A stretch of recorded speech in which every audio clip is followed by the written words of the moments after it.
My team at East Films is going into production this summer on a Vietnam War period film, and it's made by Vietnamese filmmakers, entirely shot in Vietnam, called Picture House. And our team needs your help. Award-winning director Nguyen Vong Minh brings his most personal film to life, a coming-of-age drama inspired by his childhood in Vũng Tàu, where his family ran a movie theater, screening films from all over the world.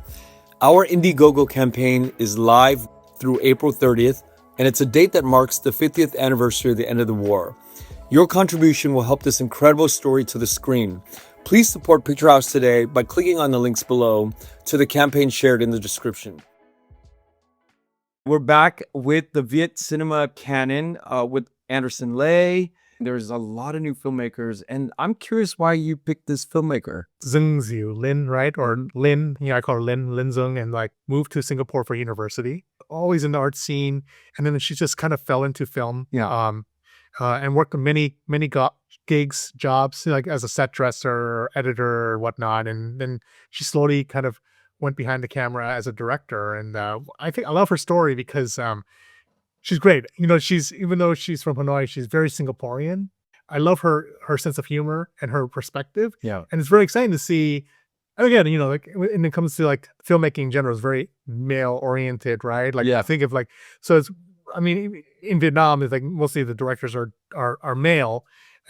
With Lynn, she brings a unique perspective. And also what's cool is her artistic journey, because she did the research of developing her voice as an artist, as a director. Right. I think she did research and entered in various film labs and programs around the world to really, and that's what she did. In our conversation, she talks about how she got in and how the experience was and how it kind of shaped her kind of her vision, her output when it comes to as a filmmaker. Well, I invite you to join host Anderson Lay with Viet cinema canon, and he's going to be talking about Duong Dieu Linh. Today, I'm really honored to have this conversation and interview Lynn Zung, who is a Vietnamese filmmaker who is extremely fascinated with sad, angsty, and naggy middle-aged women. That's in her bio. Born in Hanoi, Lynn left for Singapore in 2008 when she was 18 to study at the School of Art, Media and Design, Nanyang Technological University, She would direct several short films that traveled to several prestigious film festivals around the world, all set in Vietnam and with female characters in central roles, and in stories imbued with Lynn's quirky sense of humor, and at times with genre elements. Director Lynn would also travel around the globe, participating in various artists' development programs and labs, such as the Asian Film Academy, the Locarno Summer Academy, Autumn Meeting, Fantastic Film School, Berlinale Talents, and the Screenwriters Residency at Moulin des Andes. Director Lynn completed her first narrative feature, Don't Cry Butterfly, in 2024, where world premiered at the Venice Film Festival and would win the grand prize as part of the Critics Week section. I think you just mentioned the Fantastic Film School, and I just remember that was when we first met. Was it? Oh yeah, that's right. At the VFan, at the Busan Fantastic Film Film Festival. Yeah, that was 10 years ago. A long time ago. First off, it's been really rewarding for me, especially with your work. You have a quirky sense of humor, especially in everything you do, especially in your bio, where it opens with you're fascinated with sad, angsty, and naggy middle-aged women, and they're very central in your stories. But can you talk about kind of growing up in Hanoi and what inspired you to become a filmmaker, or maybe some of the films or things that you watched I consumed that you liked growing up? Recently, because a lot of people ask me about my childhood, then I start thinking back. Why did I want to be a filmmaker, and what made me so interested in films? Then I realized that during the early 2000s, which was when I was 10 years old, growing to be a teenager. There's a booming industry of rental DVDs and VCDs. Yeah, VCDs. Yes. So that was when my sister, who was 8 years older than me, she started renting a lot of VCDs. I was into mangas. I was renting all the mangas books, and then she was renting all the movies. And then she would maybe watch with her. Some films are definitely not for children under 18 years old. And also in my class, I happened to sit next to a very rich boy. And that rich boy has a collection of all the cool DVD, like original DVD, not the pirated DVDs, Sure. original DVDs. Yeah. And he would lend me his DVDs to watch. And I still remember till this day, one of the first film that he lent me was Species. Species. Okay. Yes. Yeah. I'm very familiar with Species, especially the alien. I love it, and I just think back, like, where did my interest in all the horrors and aliens and like all the weird female characters come from? And I guess it's from that film, because Okay. it's one of the rare films that I still remember till this day, even the cover. Mm-hmm. And yeah, so I think because I grew up and I watched a lot of those films unknowingly. It's just like a form of entertainment, but I think I watched quite a lot. Plus my interest in mangas. So I was basically like a geek during my like teenage years. I consume a lot of materials, like visual materials. And when I was in 10th grade, which was when I was 16 years old, there was this competition by WWF, and they were having a competition amongst like high school students. And the competition was to write and direct a 30-second PSA for the TV channel. Yeah. About consuming wildlife. So they were trying to raise awareness among like students level. Right. And so I was one of The the World Wildlife Foundation. yes, Yep. that's correct. Yes. Yeah. Yeah. I apologize. So yeah, so I was one of the 3 students that were selected, and then we went on with a filmmaker to learn the basic skills of filmmaking. But at that time I still didn't want to be a filmmaker. I went to high school thinking I was gonna be a doctor. Okay. Because I love operating on animals when I was in secondary school, Sure. In Sure. in secondary school you have to like operate on Like earthworm and yeah. fish and frogs. Right. So I was very good at that. Okay. And I was very sure that I was gonna grow up to be a surgeon. I had a very steady hand. Oh, okay. Great. So back then when I joined that course of filmmaking, I thought it was just for fun. But I did realize that, oh, this is what happened behind the scene, and it's very magical. Like some Right. things that outside is when it's come on screen is totally transformed. Yeah. And that was something that I was very fascinated. But I didn't think much about it until I was in the final year of my high school, and I had to choose which major to go. And I realized that I was actually not very good at chemistry. And you need to be good at chemistry to be a doctor. Yeah. And back then there was this advertisement for an art school in Singapore, and they had filmmaking major. And I suddenly thought about that experience I had. And also at that time, I really wanted to just, rebellious teenagers, want to get away from family, want to explore the world, feeling like the city is too small for me. So then I just applied for that course to go to Singapore, and I got in. And that's why I moved to Singapore for university. What was the pitch that for WWF that got you part of that cohort?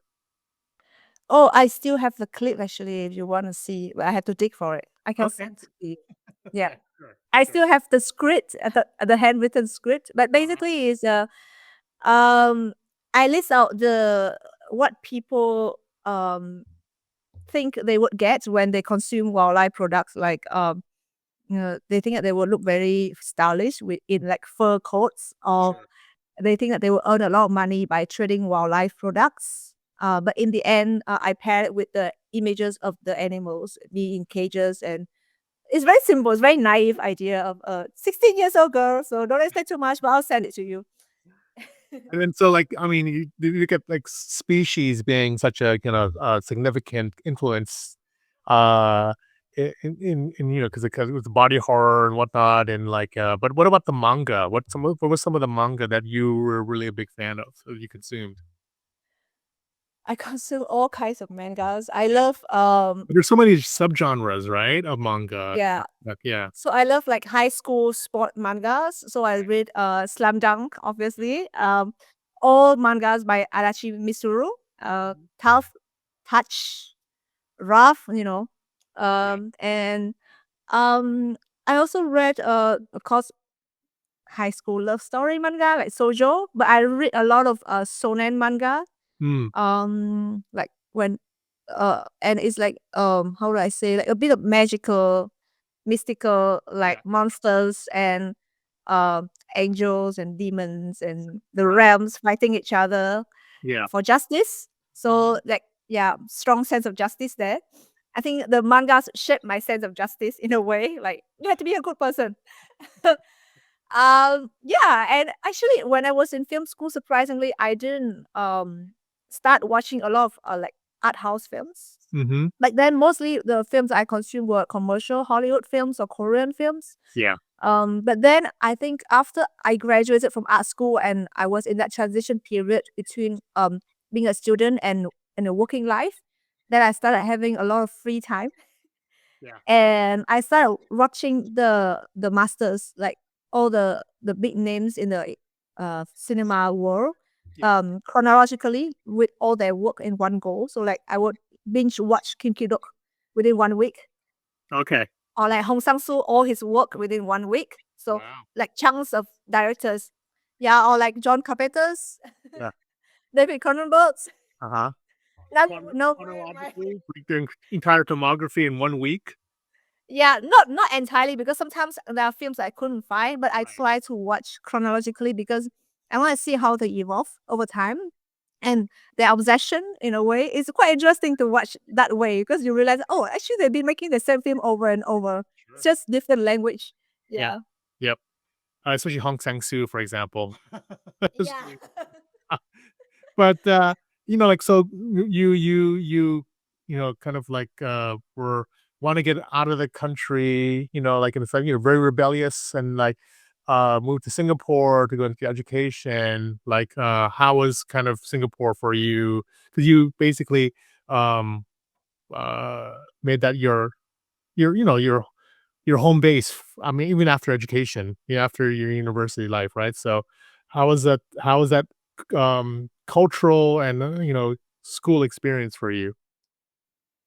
Oh, yeah, Singapore was special. I didn't plan to stay that long. It just happened. um, It's very different from Vietnam. Firstly, because it's a multiracial country. Mm. So there were a lot of things that I wasn't aware until I went to Singapore. For example, my friend was fasting. He's a Muslim, Mm. Yeah. and I was asking him to eat to share with me some like pork bun because I felt bad that he was not eating. I thought he didn't have enough money to eat for lunch. Right. Uh, Like what's Ramadan? Yeah. okay. In my defense, that was my first week in school, so Okay, got I it. wasn't aware. Yeah. And now I know all about the nuances of all the multiracial cultures in Singapore.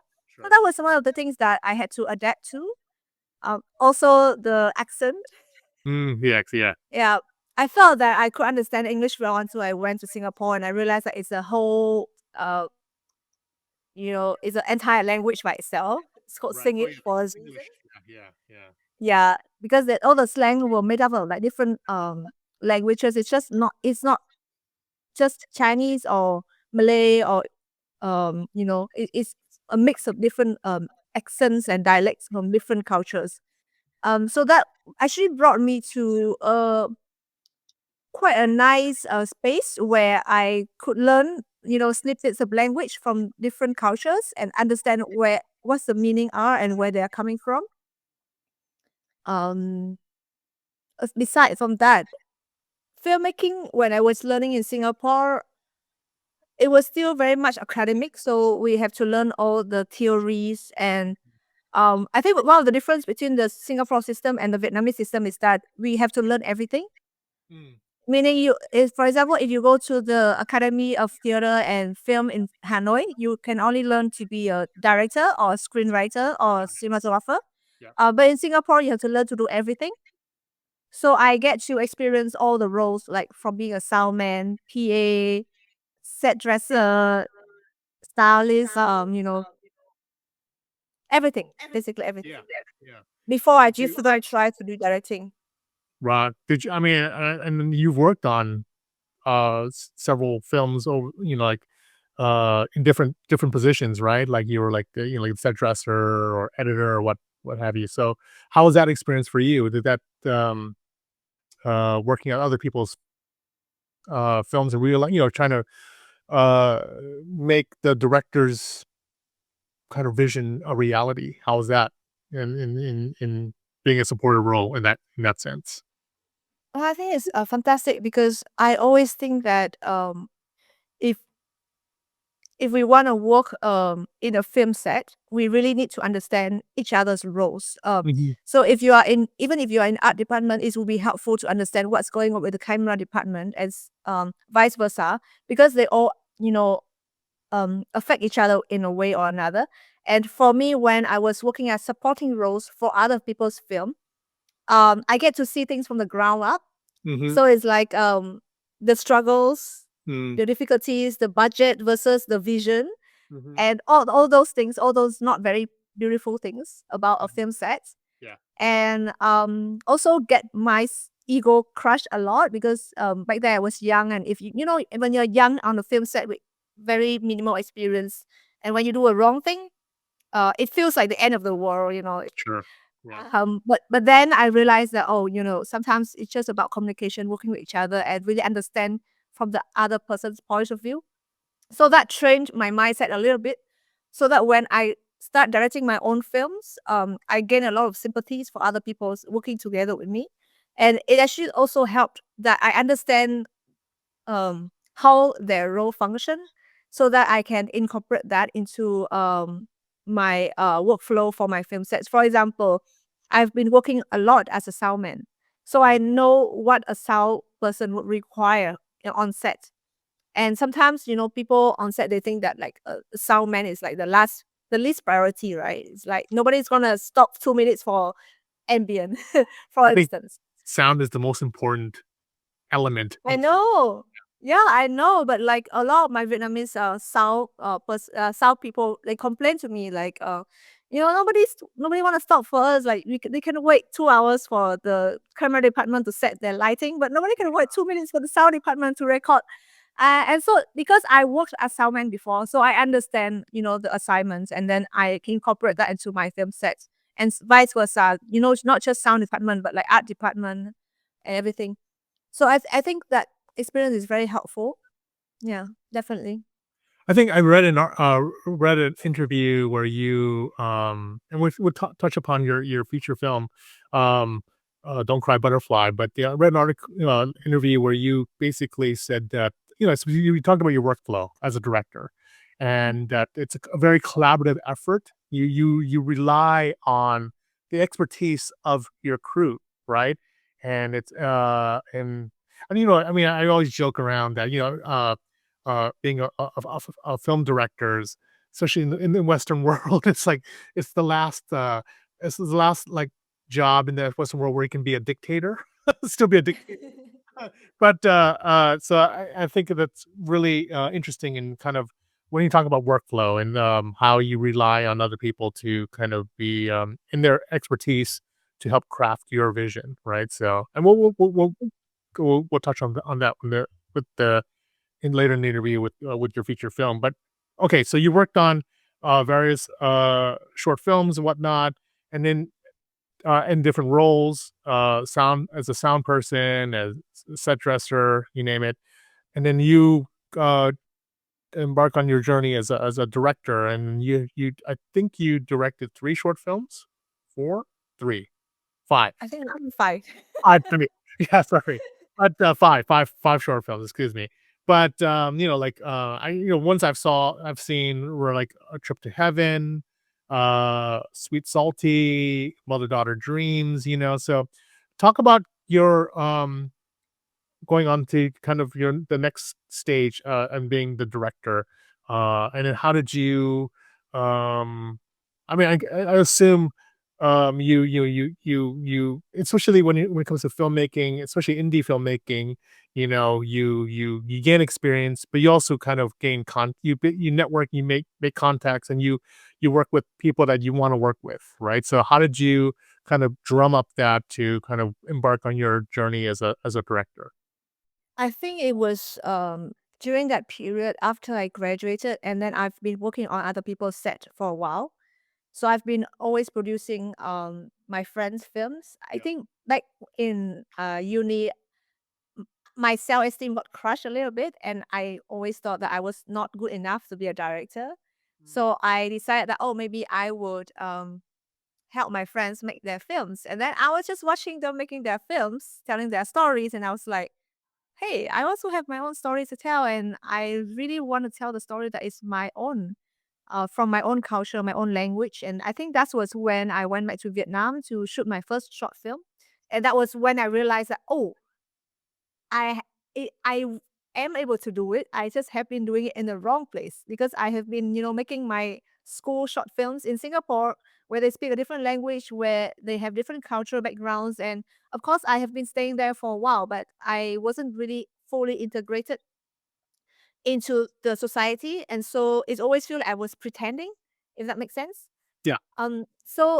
So when I went back to Vietnam and making film with my friends, and just a very small little story about mother and daughter in Hanoi, it felt like home. It felt like I'm telling my story. And I guess that was when I realized that I could do this. And I gained, of course, like you said, I gain more confidence with each short film that I make because I learn more of like what I'm more comfortable with. For example, I prefer a more humorous tone rather than being serious all the time. I tried making a serious film, which is Mother Daughter Dreams, Mhm. and I still feel like it wasn't very comfortable. I felt like it's something about my film has to be a part of me, and I am a very good at like using humor to disperse uh serious moments. It is this passive aggressiveness from where I was growing up in Hanoi. I think it was really influencing the way that I behave in daily life. So yeah, um, and then I also learned I think about the time where I was making mother daughter dreams, that it was becoming clear for me that, oh, I was making these films to try to find an answer for something. I think I was just trying to understand myself and my relationship with other women in my life. Mhm. And back then I was still young and I didn't know how to express myself really. So I was using my films as a way to express myself Mhm. and to really understand myself. And that was where the bio come from. It was like, yeah, Lynn was obsessed with like, naggy, quirky, uh, angsty, middle-aged women. Hey, from dude. Yes. And yeah, I think that was where it shaped my journey until now, making film about the same topic, the same subject matter basically, but trying to find an answer. Mhm. Yeah, about their life and what they're trying to do and what are they dealing with. Yeah. Well, like I mean, your short films, the ones I just rattled off, like Mother Daughter Dreams, Sweet Salty, A Trip to Heaven, they're all set in Vietnam, and they're very much Vietnamese stories. You left Vietnam after high school, after graduation of high school, secondary school, and then basically, you moved to Singapore. Was there reverse culture shock for you going back to Vietnam? Because you were, basically educated in, different culture, even though it's like Southeast Asian, but it's different. It's like saying it was like multicultural, whatnot, the different um so was there any reverse culture for you going back to Vietnam to work on these very Vietnamese stories? Because I was away from Vietnam for a while, I Mm. was able to look at it in a more objective way. Mm. And it's kind of like when you have a distance from something, then you get to watch it from a bigger perspective and you get to see things for what they are versus when you are inside of it and then you don't really have a clear view of it. But I have to agree that when I go back to Vietnam and try to, make friends again, it feels very, in a way, I felt very isolated because everybody who has grown up there or have been in the film scene since they were younger or they go to film schools together, they seem to have their own community and they all know each other versus me who, I left when I was 18 years old. I um, basically spent my early 20s in Singapore. And so when I come back, it's almost like I have to prove myself again. I have to show people that, hey, I'm this person, I'm trying to do this, and could you help me? But people were very welcoming. So I didn't really have that kind of like culture shock or I didn't really have to like struggle so much. Even when I went to Ho Chi Minh, I stayed there for 2 years because I really want to get to know the industry and I just want to see how things function in Vietnam and the different working style in Vietnam and Singapore. Mm. And I was just deciding where I want to be, in my life. Right. And people were really helpful. They just helped me. I went to Ho Chi Minh knowing nobody, Mm. and just one after another, they just keep helping me and welcome me into the community of filmmakers there. Mhm. Um, and in terms of working style, it took me a while to get used to because in Singapore, um, the cost of making a film is very expensive. Mhm. So unless you are working on a commercial set, if you are working on a film set, usually one person has to do many roles. It's Right. normal for like a DP to also operate the camera. It's also normal for us to only have one CA who does everything. Mhm. Um, and sometimes, like there's only like one AD who also have to double up at some other roles. Right. But vice, yeah, so on and so forth. But like when I go to Vietnam, we can afford more people. Mhm. But it also means that when the crew get bigger, then you have to have better, management skills Mhm. to make sure everybody is fully focused and fully doing their roles and not just, being there to just do their job and that's it and they go home and forget about it. I think my aim is always for everyone to be able to fully immerse into the film so that they can not do things beyond their role but also be aware of what other people are doing so that when there's a problem that emerges, is they don't be like passive, like, oh, there's a problem, now we have to think of the problem. But they anticipate if there's a problem and they work together to solve the problem before it even happen. And I feel that that is something that I'm still trying to do with the crew in Vietnam. I think, yeah, I No, think that's that's good. yeah, because I feel that one thing that is very good that I learned, one skill that I learned in Singapore, working in Singapore, is the mm, ability to take um how to say initiative Mm. to really anticipate to what is required of your role and think 10 steps ahead before it happens instead of staying passive. So I'm really trying to bring that to my team in Vietnam as well. It's not that everyone uh some people are really good at taking initiative. But some, I think I just need to show them how to do it, and then they will think that it's very fun to do. Yeah, I think there's more synergy. I mean, basically, it's simple. You want people, you want the crew to have more incentive and also be a stakeholder in the overall production, Mhm. right? Like, so they're not like just in their lane, just doing one thing, and they don't Mhm. care about anything else, right? So, I think that's very important, especially your philosophy of workflow and whatnot. But like another thing. Okay, so like for your short films, they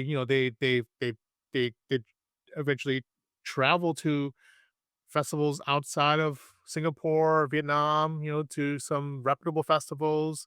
You talk about in it's your bio that you participated, you applied and got accepted to various artist development labs, whatnot. And this is very important in kind of the crafting and the formation of you as a filmmaker, and learning, kind of developing your skill set and your kind of artistic vision. And I think that's a issue, especially not only in because I go to Vietnam, I go to like, I mean, I travel to other regions, and I meet young filmmakers here, and there are really a lot of talented filmmakers, especially in Vietnam. I think they're really talented, but Yes. there's that that I would say that ignorance, so to speak, when it comes to, that, you have to do the research on on what's out there, and there's opportunities to especially from not only film festivals, knowing, but also a lot of artist development labs and whatnot. And, there's, and can you talk about kind of were you already aware of these programs or festivals when you were making your short films, or was it more of an ongoing process? I have always been aware of, actually, when I was in school still, in my last 2 years of film school, back then I was already making a list. Okay, back then, there's no Facebook groups about, film festivals or film events or film labs to inform you and remind you like, oh, hey, there's this thing going on, please apply. Yeah. So back then it's all like personal research, and I still have, like a Excel sheet with like all the dates of the year and all the grants and all the film festival and all the film labs that I'm supposed to apply for. Back then I was very ignorant. I even put like World Cinema Fund in my list, Yeah. not knowing that you have to reach a certain level in your Sure. development of Yeah. the feature film to apply for that. Uh-huh. Um, I mean, I learned along the way, but basically, I have a list of all these festivals, short film festivals, also the major ones. Hmm. And remember back then there was still like Short Film Report, Yes. Film Freeway, all these um platforms to submit a short film in. And I also like applied for my for some festival on there, but it didn't really work. Actually, I prefer to just submit by myself through the festival's websites. Yeah. Yeah. Yeah, so it was actually quite a painful process, all those applications. I'm sure you know about it. Just apply for a film festival, you have to like have your bio, your synopsis, your budget, your film crew, all in one page, and then submit. And different film festival they ask for different information for the short film application. So I remember for each short film I have to apply for at least 20, 30 film festival by myself, until I'm tired. And then eventually, when the little films, like Mother Daughter Dreams or Sweet Salty, they will pick up by bigger film festival. Then there will be festival emailing me for the screeners. Then it became a bit easier, and especially with A Trip to Heaven, I had a sales agent for the short film, so I didn't have to do so much work as before. But when I was starting out, it's a lot of work. Yeah. And also similar way with the film labs. So Puchon Film Festival and Locarno Filmmakers Academy were the two first ones that I got into. And it's almost like a snowball. So once you get into one, and then people start talking about others, and then you use the credit from that first lab Hmm. that you got into to get into others. So for example, um, I got into Locarno Filmmaker Academy in 2015.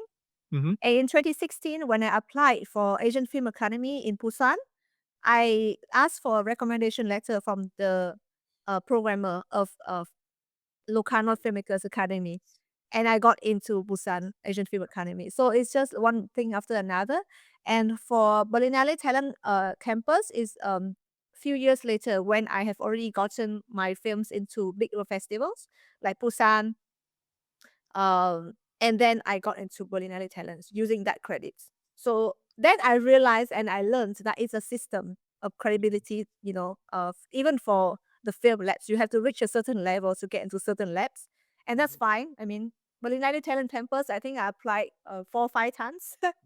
And you know, if you have already applied for that, you know that they ask 10,000 questions. Yeah. Like, it's almost like very pensive, life challenging kind of questions. Like, what are you here for? What's your life purpose? Why are you making films? And and every year I will go through that process, answering all the questions, not knowing what the requirements were. At one point I was like, what do you want from me? But then when I got to the level where I have some credibility and I know what I want to share with the people at the campus, then I got in. And then I realized, oh, so this is how it works. Yeah, but it takes trial and error. But I'm glad that I went through that process so that now I can share with the younger filmmakers. Yeah. Also this is how you should do it, and don't waste your time with this and that. Yeah. I mean, it's not rocket science, so to speak. It's like you're just building your CV, and then again, your That's true. recognition. I'm getting, yeah. So, but like I think it's like, so what would you say? I mean, like I'd be looking at like for me because I work in the film festival world, and like it's astounding to me how when I get filmmakers submit their films, and like how scant, how very little they have when it comes to materials, like just a bio or like a trailer, or even like high-res images that attached in, like those are just like simple like assets that are very important when it comes to submitting a film, right? So um is there like kind of like a shorthand of things that that you want to impart advice to young filmmakers who want to apply to film festivals? Like they should have their assets all set already and all that stuff, or Yes, this is a painful lesson because yeah, okay, I can understand from the filmmaker's point of view because like making a film is hard, and yeah, right, you have to like prepare for the film, you have to edit the film, you have to make sure the sound is right, and then send it to the festival, which is also a painful process. hmm And it happened to me. Like when I got selected to a festival, they were starting to ask for like your biography, your synopsis, your high res, your BTS, and yeah, I was like, I have none. Can I just send like a screenshot from the film? yeah, yeah, And I was like rummaging, like, oh my god, I have to write my bio now, and like prepare all my almost like my CV. So yeah, sometimes in a way it was a bit ignorant of me that back then to think that like, oh yeah, people will just judge you based on your film. But then now I learned that every film during the post production process there should already be like a package. Just in case your film get into a festival, right? There should be a package. And even for A Trip to Heaven, we have like a film press kit mhm, where we have the log line synopsis and some simple question and answer about the film to send out to the festival so they can already, prep themselves for some of the content or even when they want to introduce the film at the festival because, they don't want to keep using the same material over and over again. yeah, And it's very helpful also for the festival to also know the filmmakers, not just on the film, but also on the personal level. mhm, So we did that for A Trip to Heaven, and also we did that for Don't Cry Butterfly. Of mhm, course, Don't Cry Butterfly, we have a longer yeah, press kit with all the more sure, detailed question and answer set. But even for short film, it's a good practice to have that in hand. It's also like preparing the filmmakers mentally for yeah. the Q&A session so that, when we go and people start asking you all these like very deep questions, then you already have an answer in your mind. Yeah. I mean, yeah, I mean, again, this a lot of this stuff is all format, it's a template, so you can find a lot of the template online, and what is required, like a log line, a short synopsis, and all that stuff, right? So, I mean, I think I encourage filmmakers to, especially if you want to embark on this journey, just all this stuff is all available online, So, so like, um, uh, and then also like when you're going to, and let's talk about kind of your artistic journey when you're participating in these film labs or whatnot. Like mm, you're meeting different people, you're meeting mentors, but also your mentees, people who are also like you in the same boat as young filmmakers as well. How did I mean? It's also like you're educating yourself. You're meeting people from different parts of the world, but you're also making contacts. You're building your network. You're learning to feel like, okay, great. These are people that I want to that could that are like minded, but also could help me um on my journey as well. So maybe just really quickly talk about kind of your participating in these various labs, and you've participated in a lot of them. What did you what were some of the things that you learned that helped you along the way? Mm. I think labs are a great place to meet people who are going through the same journey and the same struggles. And so, like, automatically, we have a lot of things to talk about, but we are all different people coming from different backgrounds. So, we have different kind of struggles, but the same, essentially, we have the same goal, which is to make our films. Um, so it's interesting because one of the first film labs that I go through was with some Southeast Asian filmmakers Mm. and East Asian filmmakers. And right now, at the moment, we are all in very different places in life. And some of them become producers, some of them become like filmmakers like me. And most of us, we all have our first feature film already done. And looking back, it's been like 5-7 years since we first met, and now we all have our first feature film. And now we're all, all some of them even have like 2-3 films already. And then moving on to next step in life. And it's almost feeling like very encouraging to see that, oh, they could do it, so I could do it. You know what I mean? And we how do I say this? We don't we don't just stop at the labs, because right now, especially in the Southeast Asian region, we always meet each other because we have many film festival in the region. We also have like film labs for participants only in the region, and we have all this cultural exchange, and we meet each other all the time. And it becomes like this lifelong friendship that we have sprouted from the labs, and now it's gonna follow us. And I never underestimate all this connection that I get in the labs, because you never know at which point in your life they will come in very handy. You will never know, one day maybe you want to shoot a film in Switzerland, for example, and then you have all this contact in Switzerland. You can just ask them what's going on, what happened. For instance, I met last year in Oxbelly in Greece, a participant who was from Vancouver, Mm. and they were from different labs, but I was like just saying, hey, I might be going to Vancouver. Back then I was still waiting for my study permit, so I wasn't sure I was coming here. Right. And I just say, hey, I might be going to Vancouver, and they're like, yeah, okay, come over and hit me up. And we didn't really talk that much after that, because we are from different parts of the lab. But then I got my study permit, I moved to Vancouver, and she has been, wow, the most important person for me here, because she helped me set up everything from Right. scratch. Yeah. So you will never know, like when you will cross path with the other person again. And back to the film labs, I think my batch growing up was with many of the emerging Southeast Asian filmmakers in the region now. So for example, um Amanda Neil from Malaysia, Oh, yeah. Bradley Liu, and Bianca from Philippines. Bianca Babuena. Um, Yeah.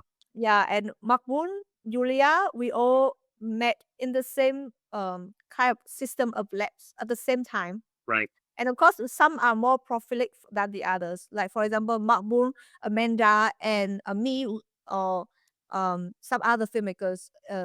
We are all directors, so we have all made our first feature film, and now we are preparing for our second feature films. And these are the other producers. They have made many feature films before. When they go to this lab and they met with us, it's almost like we introduce ourselves and our vision. Mm. And I think that's how I met Suan, my producer for Don't Cry Butterfly. Yes. We met the first time was in Locarno Open Doors in 2019. But she was there representing a project, and I was there just to show my film. I was in the screening program. I was very free. And we didn't really talk back then, but we just acknowledged each other. Yeah. And then later that year, when I actually won the award for Don't Cry Butterfly to go into a residency project in France, and then we meet again in Singapore. Then we have that connection because we have been to the same lab. She has seen me winning the award at the same lab. Yeah. I have seen her at the same lab, and then the conversation just start going on very easily because we kind of have that connection together. Mm-hmm. So yeah, I think if I have to give an advice for the young filmmakers starting out, this is really just to go to as many labs as possible, to build the connections and also to watch films. Oh yeah, the very important part is because you go to all these labs, you also get access to the film festival, and you get to watch a lot of films. And actually, that was where I learned all the different film language, especially in the Europe region. Yeah. That I'm not very familiar with because Right. I've been watching a lot of Asian films. Got it. Yeah, yeah. And then, like, again, and of course, it's very expensive too. But that's why there's, there are, again, a bunch of these labs. They give, stipends. They give travel stipends, whatnot, housing. So like it's just trying to make it work and try to cobble together. So there's definitely opportunities to do that. And but like, okay, let's talk about basically Don't Cry Butterfly, your first feature length film. You met your producers, Cien Tan, who's like, and she also, based in Singapore, but you became more close overseas in these labs, right? So like it's like and and it's funny. That I think that's very funny. But Don't Cry Butterfly has many it's co-production with different countries. So can you kind of which countries are part of they're part of the production? Okay. Well, so Don't Cry Butterfly. Suan is Singaporean, so we obviously Singapore is one of the main production company. And also we got the grant from the Singapore Cooperation Fund. Mm-hmm. So that's one Singapore. We also got a private investor from the Philippines, a Fusey. So that's our second producer. And then we also have Julia, who also went to Locarno Open Doors. Yeah. From Indonesia, kawan-kawan. Mm-hmm. And those are the three main countries. Okay. We also have some private investor from the UK, and also some grants, put in pictures from Thailand. Yeah. Yes, and we have the Vision Sudes grant, but I believe that one didn't require a co-producer. Okay. So we just apply and we got it. Yeah, so I think Don't Cry Butterfly has a very special model compared to a lot of Vietnamese independent films who rely heavily on grants. Mm-hmm. We went to quite a number of markets, and we also talked to European co-producers. It's just that I think me and Suan, we decide in the end that we want to work with people who really believe in our vision and who really see the film for the film first before the benefit that the film can bring to them. Because many, if you talk to enough co-producers, you can tell who are into the film for the film and the filmmaker, and who are just seeking for how much money can I make out of your film. Yeah. Of course, that's important because we are in the film industry, but I think because it's a first feature film and it's very personal project for me. So we prioritize the kind of human connection than the money talk. Mm, and that's where we decide to just work with collaborators from the Southeast Asian region mainly. Yeah. Because we share the same, culture, and especially the monster in the film is also inspired by a Filipino mythical creature. Right. So we have that kind of language going on together. Yeah, and it kind of work out just that way. So even the post production of Don't Cry Butterfly happens purely in Southeast Asia. Mm-hmm. We had the editing in Singapore, color grading in Singapore, sound mix in Thailand, and visual effects in Philippines. Mm. Yeah. Really quickly, can you maybe give us the log line for Don't Cry Butterfly, or maybe a short kind of description? I can read it off. I can read it off right now. I'll read it off. Okay. It's fine, it's fine. So, Don't Cry Butterfly is a dark comedy with a bit of a horror elements about a middle-aged woman who finds out that the husband is having an affair. But instead of confronting him, she goes to meet a voodoo master and try to cast a love spell with the hope that he will change his heart, not knowing that it will manifest a omnibus creature in their house. Yeah, a very Yeah. mysterious house spirit. Yeah, Yeah. Yeah. but it's only visible to the women, right? Yeah, it's only visible to the women. Yeah, yeah. Yeah. And so it's like, yeah, really, I think it's a really cool film. And and it look, I mean, talk about hitting it out of the park, so to speak. World premieres in one of the most prestigious film festivals in the world, the Venice Film Festival. So talk about that journey. Talk about the announcement when you found out that you got accepted to Venice. Okay. Uh, I still couldn't remember clearly. Actually, you asked me. I honestly, this is my reaction. I was like, um, because back then, when we got the news that we was accepted to Venice, we were still in post production of the film. I was still finishing like, I was still crunching every day on the subtitles Right, translation. on the visual effect that were not done fully, and then on the sound design was done in April, but basically there was still visual aspect that we were trying to like Sure. compile and make polish. And I'm a very particular person. Like if you ask my team about how many times I changed my subtitles just to make sure they're all in the same format. Yeah. So back then it's all nitty gritty details. And when we got the news, of course I was happy. But I think that I think Suan and the sales agent were more happy than me because I was like, oh no, no, I got into the festival. I must make the film. You actually have a deadline. Yeah, you actually have a deadline. Yeah. And I must make sure that it looks good, for the audience. Yeah.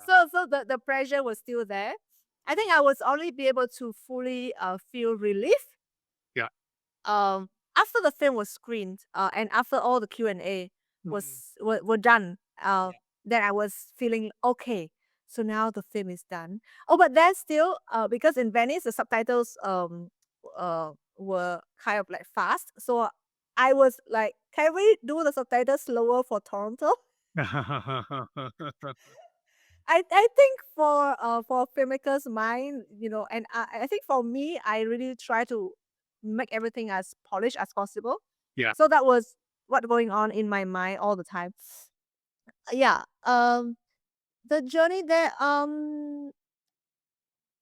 I feel that for submissions, why a lot of people ask us like, how did you submit? Then I could only say that we had a sales agent before all the festival submissions, so it was taken care of by the sales agent, and then all the discussion on which festival to go to, which section is done by the sales agent. So I wasn't involved, because I trust that they would choose what's best for the film Yep. and for me.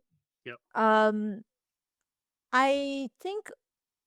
Oh, what was memorable for me also was when I call each of the main cast to inform them Yes. about Yeah. the The news. selection. Yeah. Yes, the news. And it was a wow, like when it was about to be announced, and I could inform them because we need to prepare for the trip and we had to know who's coming to Venice and who doesn't. Right. And when I call them, and it was so funny because each of them would react differently. Mm-hmm. Like for example, Wang, our lead actress, she was happy, but she was so happy that she didn't catch the festival's name. And she was like, I'm sorry, but I know we got into some big festival, but what was the name again? And like I think the the younger actors, they were acting cool. Like they were like, oh, okay. And I think that the joy came later. Sure. I think only when they got to Venice and then they realized how it is. Yeah. And they would be like, oh wow. Yeah. Yeah. So it was happy because I think I was just feeling happy that uh well, everyone was there in Venice. Even the sound designer, they were staying in Europe, so they flew over. Mhm. And our DP was there, our production designer was there, our main cast, they could all make it. So it almost like a first reunion after the shoot Yeah. for the film. And of course, after that, we went to some other festivals together. And then with the release in Vietnam, so we met each other again. Yeah. Yeah, but Venice was very special in that way. Mm. Yeah, and then traveled to other major festivals and whatnot, Toronto, Busan, you name it. Like, how was the and then do you see do you see different reactions for different audiences from these different Yeah, festivals? definitely. Yeah. Yeah. Definitely. Yeah. Anything unique? Anything unique or It's different. I guess it's just different culture and different understanding of the region, because I mean in the end it's still a Vietnamese film, and a lot of the culture is very Southeast Asian based. yeah. So when we show in Venice, the audience were mainly festival goer, and they were also a bit like older in terms of age. Um, and the subtitles wasn't the best because it was the English subtitle was very fast. Too fast. Right. Yeah. Yeah. Because it was like in Venice, there would be like Italian subtitles on screen, and then the English subtitle is on a separate platform below the screen. Yeah. So it's a bit difficult to catch both. Even for me, I couldn't catch all the subtitles. Right. So I feel that some of the humor was lost, but people were still laughing and giggling and stuff. And some of the audience was shocked during that scene, the Right. scene where the house spirit fully appear. Sure. um, I think they didn't see it coming. So that was fun to watch. Some Yeah. audience were just like covering their eyes, or some just like straight up walk away. Well, I mean, like I think that's great. I think it's a what do you call burying the lead, so to speak, because it is um with the way the film is, like you think it's just a straightforward drama Oh, between mother and daughter, within the like what's happening, like it's like yeah. this Like, is I really didn't cool. sign up for this. Yeah, exactly. Yeah, it was fun. Yeah. Toronto was different. Toronto, the audience went crazy. No, nice. I remember there was a one night that the screening lasts until after midnight. So like many people would, I mean, if I were them, I would rush to the last train or last bus, right? But go stay for the Q&A. And they were laughing and clapping, and they were like, "Whoo!" at the very last scene. Yeah. And I think they're just fully like very amused. But it's not just my film. I think because I also watched other films at Toronto, Sure. and the audience were really enthusiastic, and they were just like really into it. Well, Toronto has the best audiences for sure. Yeah, it was really fun.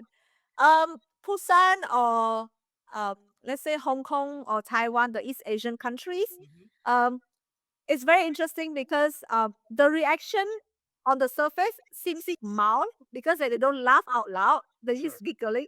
Yeah. Um, but the question and answers, they ask the smartest questions, They do. and they really understand the character in depth. And the most interesting thing is that many of the people who ask questions or love the film were male audience. Interesting. Yeah, I think I think from my understanding is because in Western country the men, they don't really have to go through the toxic masculinity the same way in as in patriarchal country in Asia have to go through. Mm-hmm. So like the male audience in the Asian countries, they really feel the pain of the male characters in the film. Which is like, yeah, I do it because I really don't want people to think that, hey, this is a female woman, a female director making a woman film hating on men because the men of course cheat, right? Yeah. Was my last goal. I really want people to also feel the pain of the men, and then they did. So I was very happy. Yeah, and of course in Southeast Asia, people, this is where the film comes from. So of course the audience reaction were crazy as well because they totally get it. Like the moment the house spirits appear, they were like, yeah. That's right. Yeah, so it's interesting to watch the film with the audience and just to see the reaction. Mm. And then the film would eventually be released theatrically in Vietnam. So Yeah. just talk about kind of the Vietnamese reaction in the Oh audiences my again. God. I have to say, I mean, whoever says that Vietnamese audience don't understand films, they're wrong because the Vietnamese audience, some of them, they wrote the most thorough, in depth, like they analyze the film, every single small details, all the Easter eggs that I put inside, they got it. They got it totally.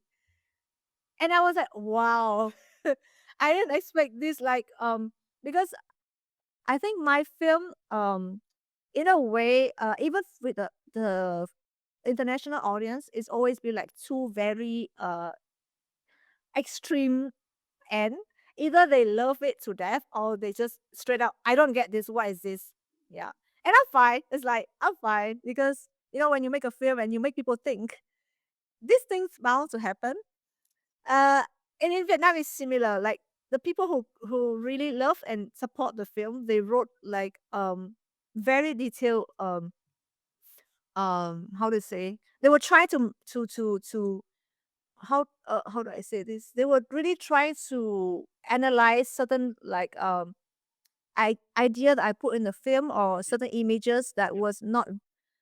I guess you need to have a certain kind of understanding of psychology.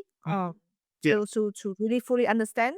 Yeah. And so people who have all this knowledge, they write down on the analyze how they analyze the film, and so the audience who went to watch the film and like the film but don't really understand the film Sure. could Yeah. read, and they'll be like, "Oh, so this is what it means." Right. Right. Yeah, Right.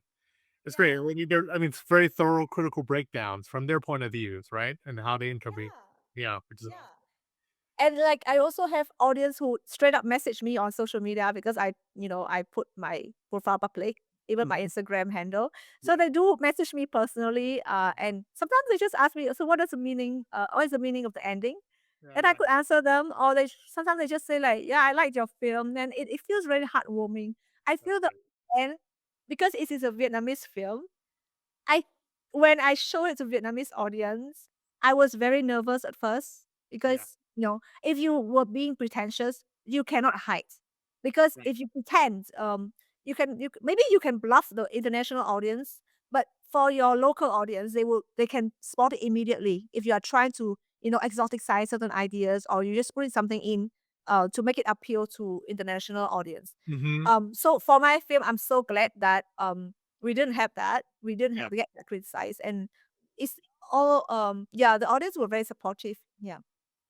I think it's more like, I think that in the end of the day, it's like if it's I mean, like I use this word often, like authenticity is very, very important. That's like, even though if it's a film that has a lot of ideas, it's also very local in a sense, very Hanoian too, I think. Mhm. Maybe kind of different. I mean, you look at Hanoi and Ho Chi Minh, like like north and south, like it's very different culturally at times as well. So, and I think it's like I think that's what's there's that feeling of it being authentic, and I think that's really important. But that's great. I mean, like, and then just and congratulations on everything. But like, it's one. I think I want to bring up one more thing. In during the pandemic, I think you wrote this article that was posted by the Motion Picture Association, titled "My Blueprint for a Dynamic, Flourishing Vietnamese Film Industry," and you came up with like I think a 9-point system, right? Or something. 7 or 9. 7 for yeah, well, I mean, I'm bad with numbers. I'm like, "You made 3 films." "No, you made 5 short films." But like, you know, like you came up with a like, numbered system, points of breaking down what would be, making a vibrant Vietnamese film industry. Can you talk about what compelled you to do that? And also, was it, and then where did you come up with these ideas to kind of come up with this system? Mm, By the way, this article everyone can read online, and we'll put the link into the into the the into the description. okay, so back then, 2019, it was when I just won the prize by MPA to go to attend the American film markets Yeah, in a short filmmaking course in LA. And so after I returned from that trip, I think that was when they asked me, so maybe what I have learned or what I sure. have observed, Yeah. and what I could do to maybe help the Vietnamese film industry now that I've gone out and see things from a different point of view. Yeah. So that was when I wrote the article, and some of the ideas we were discussing in a way. So some of the plot points were also suggested, and but the wording was mine because it's a points to think about. But then I went to do my own research, and then I wrote the articles the way that I could see. Of course, now reading back, some of the idea were still a bit naive because back then I was still. It was Sure. 5 years ago. And also, obviously, the market changed. So, market's case Yeah. too. Like, there's been disruptions and whatnot. So, but yeah, I think, but the ideas are still, I think, even though it was written several years ago, I still think all your points are very, very necessary, and then very good points. Yeah, so I think one of the biggest point that I think or the overall feeling I had was that, the film industry in Vietnam, of course, it's like a system. And, it's not just the filmmakers by themselves trying to make the film industry happen is also have, the supports from the our government, and also the supports from the film production company, and also, the film distributors within Vietnam itself. Yeah. And it has to be like a system that really support each other. And because I just witnessed how other countries were doing it. For example, let's just look at, the most obvious you know, example, Korea, South Yeah. Korea, because they were thinking of a way to really promote their culture, and Mhm. they use film as one of the mediums to really heighten their culture. They really use, even like from their TV series that they were showing us, and then to, entertainment industry, all the Mhm. music bands or idols, Mhm. and then to filmmaking. They were just putting in bits and pieces of their culture into their work, and it's been supported. Like, for example, you know, the tourism board, they were supporting all the location of the film shoot, so that, there'll be tourists coming to all these destinations. Yeah. So they were very welcoming of towards filmmakers to shoot the film in different region in the country. Um, or, even the how would I say this? The government was very supportive in the sense that they would really um Supportive. encourage different Right. that yeah, different kind of topics, different kind of like ways of telling the stories, and not limited to any genre. Mhm. You know that if you look at the South, the South Korea, film industry, there's so many kind of freedom Mhm. um for them to write their script, for them to, work on different difficult topics to talk Mhm. about, Yeah. even political topics. Of course, there were limitation, Sure. but there was some leeway for them to talk about political uh, topics. Then, and like the distributors, the South Korea distributors appear even in like Vietnam, Indonesia, Yeah. all the Southeast Asian countries. Now there are so many CGVs, so many lottes Okay. everywhere. Yes, yes, yeah. And of course, they would bring their own films to show it, everywhere. And of course, people would buy the tickets and just to support Yeah. their industry. So I'm not saying that, oh, okay, Vietnamese, have to open our cinema and show No, no, films. no, yeah, yeah, yeah. We don't have, we don't have the money to do that. Sure. Maybe one day when we are strong enough as an industry, we could think about doing that. But Mhm. now I think it's just focusing on supporting each other, because at the moment I feel that there's a disconnection Yeah. in a way. Yeah. It's like the filmmaker is trying to do this thing, and then, it's different from the agenda of the film distributor, or different of the agenda of the government, for example, and then everyone is just running their own agendas, Right. whereas we all have the same agenda to, promote and to really improve the quality of the film production, and the Mhm. quality of the script writing, and the quality of, the visuals and the audio and the system of the cinemas to be better. Everything will go up. And as you can see, the Vietnamese audience really crave for Vietnamese content, Yeah. as as proven over the past few years. Absolutely, absolutely. And I think, of course, like, it's like looking at South Korea, everyone looks at South Korea and whatnot, and like, it's like, but it's not a apples to apples comparison. It's a different It's country, true. I mean, all that stuff. Yeah. But I think what is the opportunity is that, because Vietnam is ever, constantly changing. What's great, there's a, there's an opportunity here because the audience is, and I'm thinking just purely for the theatrical audience, like the movie business, theatrical distribution is very still growing in Vietnam, and the audiences are very, very young. So they, they want they're craving to different perspectives, different stories, whatnot, and local Vietnamese stories too. And I think that's very, very important. So I think it's like just take that opportunity, that there's like a lot of room for growth, right? So, Yeah. but yeah. So I think, and we could talk for hours regarding this stuff, but like, we don't have much time. I think we have to close our conversation here. But just for my final kind of question is like, what are you working on next? You're based in Vancouver now, for the time being. What are you working on next? Yeah, so okay, I'm gonna keep this short. Basically, after shooting Don't Cry Butterfly, and while doing like post production, Uh huh. I was thinking like what I want to do next and what I want to be next, you know. Mhm.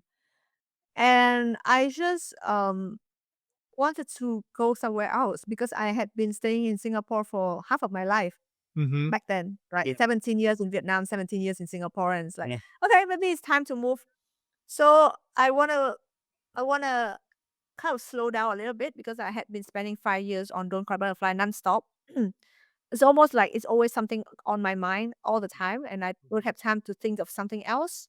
And you know, as a creative person, you really wanna always think of something new to do, Sure. new topics, new language, new ways of doing things. And that's why I signed up to be here in a double degree program. So I'm not only studying filmmaking but also creative writing. Okay. And yeah, I've More been learning different school? forms of writing. Yes? More school? Yeah, but I'm enjoying it actually. I'm even taking like acting classes so Oh, that I okay. can talk to my actors better. And it's Sure. really, really great. I think all directors should take acting classes. Yes, yes. Yeah. Okay. Just understand from the actor's point of view and how they process the information differently from us. So yeah, I'm just here to nurture my craft in a way, Yeah. finding new topics, learning writing from the scratch again, learning Mhm. writing not from just instinct point of view because I wrote Don't Cry Butterfly based on purely instinct. Got it. Uh, because I refuse to follow the book. And now I'm just learning the techniques and the book Right, sure. so that I can break the rules again, but Yeah. knowing that there are rules to follow. So I think it's very helpful in that sense that like I'm just taking some time for myself and working on my craft. And of course, I do have some new idea for new project, but at the moment they're still staying as a ideas stage. Mhm. Um, so I cannot disclose yet. Hopefully, we can hear something soon in the future. Sure. Yeah. Yep. I mean, it's great. I think it's just part of your kind of worldview, your perspective of, um, again, being very holistic in your approach to your craft. You know, like you've occupied various positions on the like on the film set, like as a again from the set designer to a PA to and then now you're wanting to learn about taking these acting classes to basically it's all about communication, how best to communicate your vision as a filmmaker, right? So Yeah. I think it's great that you have all these multitudes, and then you're becoming truly a multi hyphenate, in that sense. So, but like again, a lot of these films are, but your filmography, um, some of your short films are available on various streaming sites. I think, Yeah. and, is there a book for Don't Cry Butterfly? It's been on the festival circuit, I think it'll eventually be, on a streaming streaming platform in North America, hopefully soon. But is there any other ways for, our listeners to our viewers, to, follow and your journey? Mm. Basically, just here basically following you on Instagram or Yeah, sure. I mean, you don't have to do that with like a yeah, I mean, I have my Facebook and my Instagram. I yeah, post mostly my work related stuff on Facebook, got it. because that's where all my film industry friends are. Instagram is a bit more personal, but yeah, um, mm, I'm often tagged on like film content there. For Don't Cry Butterfly, yeah, hopefully one day it will go to. We're hoping for a theatrical release around the world first. Great. Before streaming platform, we do have some countries in the list, Good. and then we do have a fan page for Don't Cry Butterfly, so you can follow Oh, yeah, our good. updates. Yeah, Yeah, like, I think that's a perfect, like, can you, and we'll put the description in the link to the fan page for Don't Cry Butterfly. So, yeah, yeah, great. Well, thank you very much, Lynn. Thank you so much for taking time for this interview, and then, I wish you great success, and I look forward to what's next in store for you. yeah. Thank you so much. All right. Thank you.